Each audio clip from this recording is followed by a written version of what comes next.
ఏంటి రాజశేఖరా?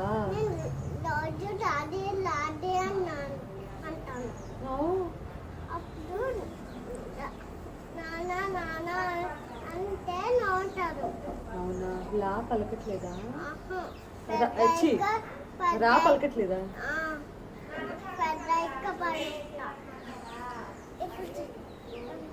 చిన్న పిల్లలు కదా, అందుకని కోడిపిల్లలకి సాయం చేయాలని అప్పుడు నిర్ణయించుకున్నా. అప్పుడు కోడిపిల్ల బయటికి నుంచి అక్కడే ఉండిపోయింది. వాళ్ళ అమ్మకు సాయం చేస్తుంటే కోడిపిల్లలకి వాళ్ళ అమ్మ వచ్చేసింది. అదిగా వాళ్ళ అమ్మ వచ్చేస్తుంది కూడా. అవును, దగ్గరికి వెళ్ళదు మనం. ఏంటి సంగతులు? అప్పుడు ఏమైంది?